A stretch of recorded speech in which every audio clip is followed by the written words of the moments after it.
Bueno, hola, ¿cómo estás? ¿Todo bien? Me Bien, ¿qué gustaría que tal? te presentaras y que contaras qué rol tuviste en la fiscalía en los juicios contra Chocolate.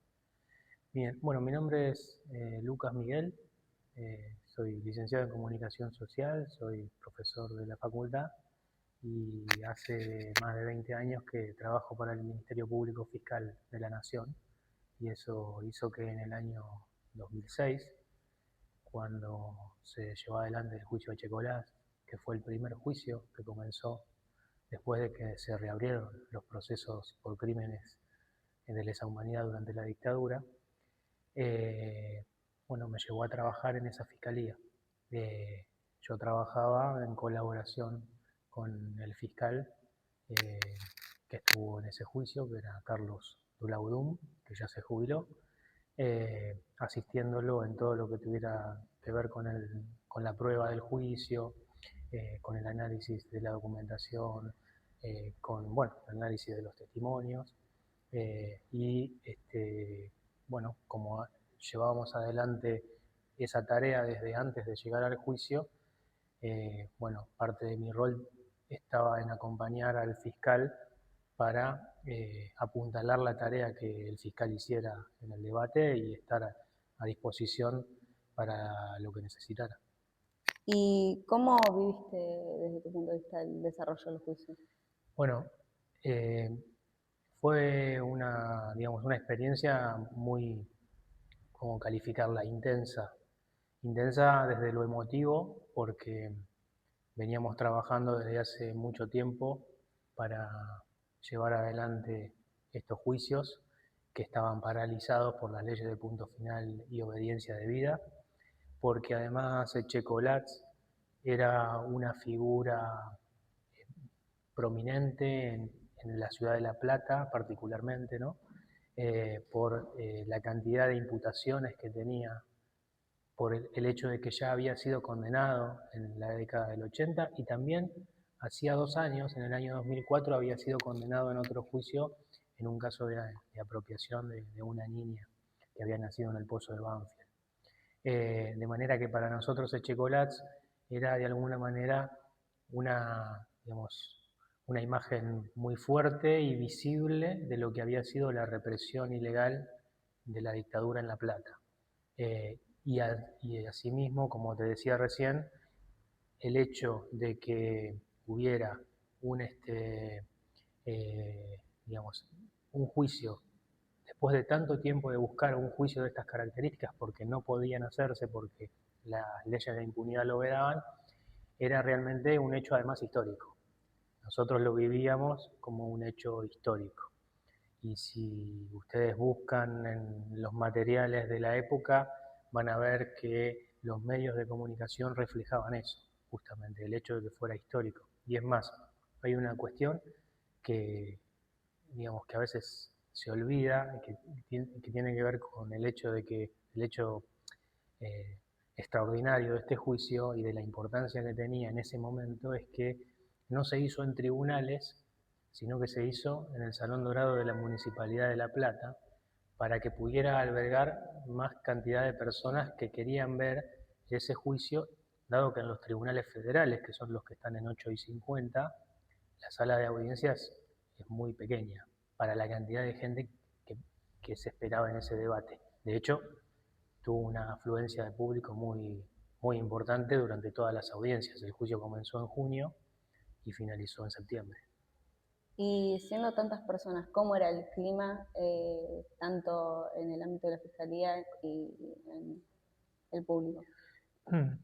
Fue un juicio donde hubo, donde todas las actividades que se desarrollaron en el juicio, las audiencias y las inspecciones que se hicieron a los lugares donde funcionaron los centros clandestinos de detención o a lugares donde fueron atacados como la Casa Mariani Teruggi, siempre hubo una afluencia enorme de gente. Todas las audiencias se hicieron a sala llena y había mucha expectativa e incluso manifestaciones fuera de la municipalidad pidiendo justicia. Además, durante el debate hubo amenazas que recibieron algunos testigos, hubo amenazas que se recibieron, sí, la mayoría de testigos y organizaciones de derechos humanos. Entonces era un juicio que tenía muchísima expectativa, pero a su vez también generaba preocupación. Y bueno, la desaparición de Jorge Julio López en el marco del juicio, cuando estaba por finalizar, fue un golpe muy duro y marcó también un antes y un después para todos los procesos por crímenes de lesa humanidad que se desarrollaron en La Plata y en el resto del país, porque hubo cambios notables después en la seguridad para llevar adelante los juicios y en el acompañamiento a los testigos y a las víctimas. Y hablando un poco más de Julio López, ¿cómo viste el momento en el que lo estaban esperando y no se presentó? Y yo recuerdo que fue un momento de incredulidad, por lo menos yo lo viví así, en ese momento no, no pensé que López estaba desaparecido, pensé que podía haber estado demorado, o que le podía haber ocurrido algo y que por eso no llegó a la sala de audiencias, pero algo no relacionado con una desaparición forzada, de ninguna manera.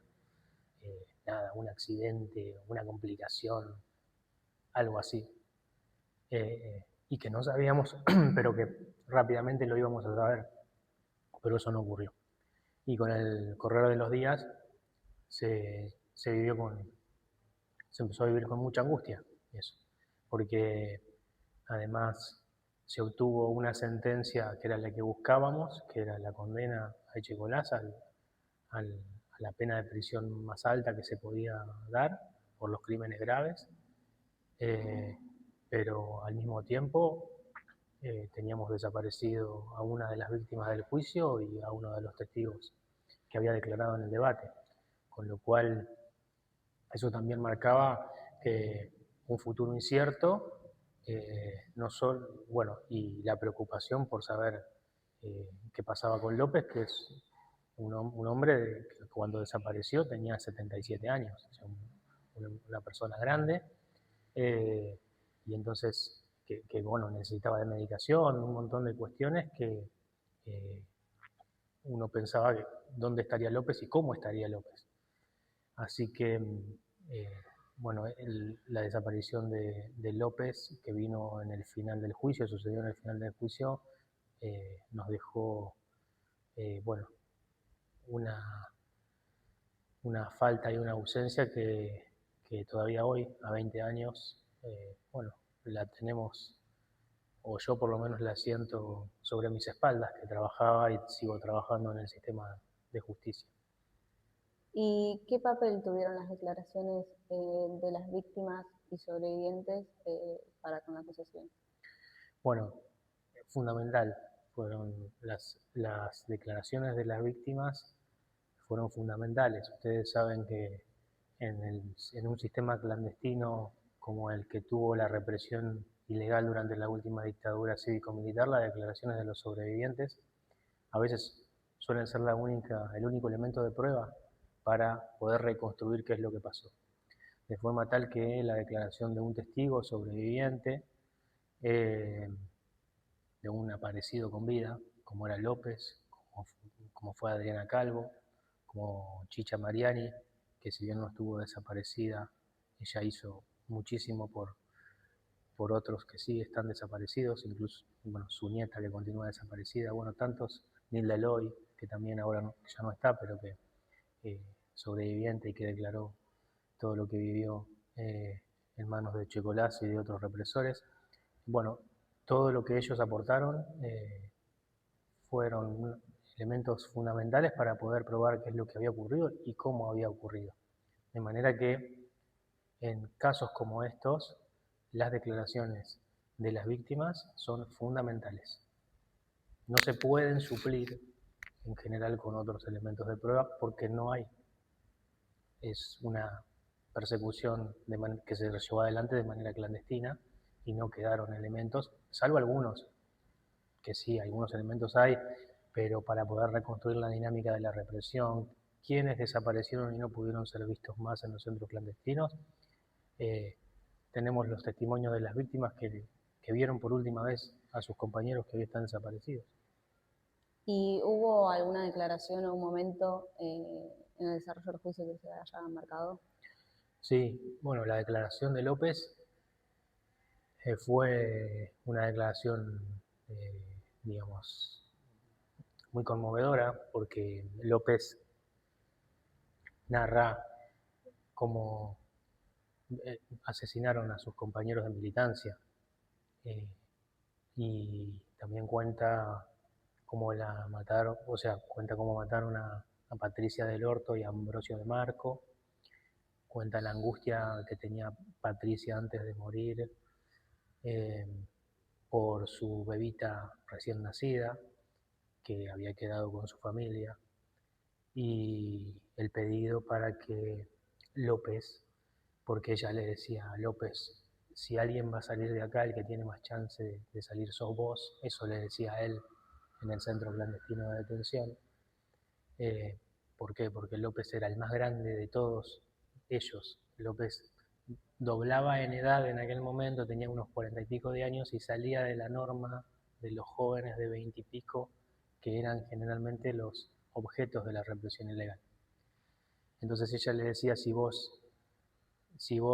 vas a salir, que el único que puede llegar a salir de acá sos vos, eh, por favor decile a mi familia y a mi hija que yo la amaba. Entonces eso fue pues un testimonio que no te puedes olvidar. Y Y, después, bueno, hubo otros testimonios también muy importantes, como el de Chicha Mariani, que te comentaba hoy, eh, que, que, bueno, narró todo lo que hizo para buscar a su nieta, Clara Nay Mariani, que continúa desaparecida desde el 24 de noviembre de 1976, cuando un grupo muy grande de militares y policías atacó la casa de la calle 30 entre 55 y 56, donde vivía su hijo con su nuera. ¿Y qué significado tuvo para vos el momento en el que se leyó la sentencia de Cholar? Y la lectura de la sentencia fue, eh, digamos, un momento histórico, fue al mismo tiempo un hecho reparador, porque era, digamos, de alguna manera se estaba haciendo justicia, digamos, justicia de la mejor manera que se podía hacer, que es con una sentencia de los tribunales sancionando a uno de los responsables de todos esos crímenes.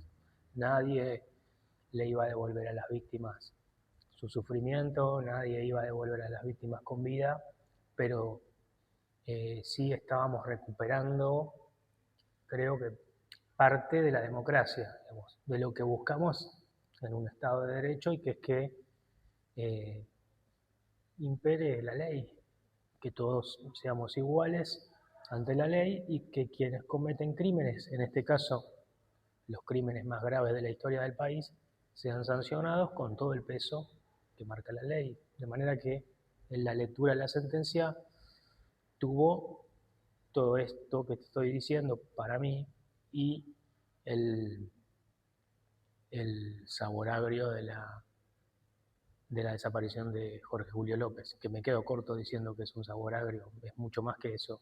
Lo que quiero decir es que la alegría por la sentencia conseguida estuvo empañada por esa y sigue empañada por esa desaparición. ¿Y sentís que la condena estuvo a nivel de todo lo que hizo Cholar? ¿O Sí, yo pienso que sí. Pienso que sí, es la pena que dictó el tribunal, es la que pidió el fiscal y la que pidieron las querellas. Incluso el tribunal eh, señaló por primera vez, después otros tribunales lo seguirían, que los hechos ocurrieron en el marco de un genocidio, que es algo que hasta ese momento no se había dicho en ninguna sentencia en Argentina. Ninguna sentencia había dicho que los hechos de la dictadura habían sido parte de un genocidio. Entonces, eso es un elemento muy importante que también marcó un camino para los juicios que siguieron. ¿Y qué importancia crees que tuvo el juicio para el proceso de memoria, verdad y justicia en Argentina? Y bueno, este juicio, el de Checolá, como te decía, fue el primero que, que se llevó adelante, o el primero que comenzó, pero no fue el primero que terminó. El primero que comenzó después de que se dictó la nulidad e inconstitucionalidad de la ley de punto final y obediencia a vida fue este debate, este juicio. Y el primero que finalizó fue uno que se hizo en Buenos Aires, donde se juzgó a Julio Simón alias el Turco Julián, que era otro profesor. Ese fue un juicio que comenzó pocos días después del de Checolás y finalizó antes del de Checolás. Pero el primero que comenzó fue el de Checolás. Y ese año en ese año 2006 se hicieron estos dos juicios, nada más, el de Julio Simón y el de Checolás. De manera que el de Checolás abrió un camino junto con el de Turco Julián, abrió el camino de los juicios que venían después. Comenzar llevó mucho tiempo. Pensemos que después, en el año 2007, hubo un juicio que fue el de von Bernich, y después costó mucho ir comenzando los juicios en el resto del país. Recién hacia el año, si se ven las estadísticas, recién hacia el año 2010, 2011, 2012, 2013 comienzan grandes juicios y empieza a haber un funcionamiento de toda la justicia en todo el país.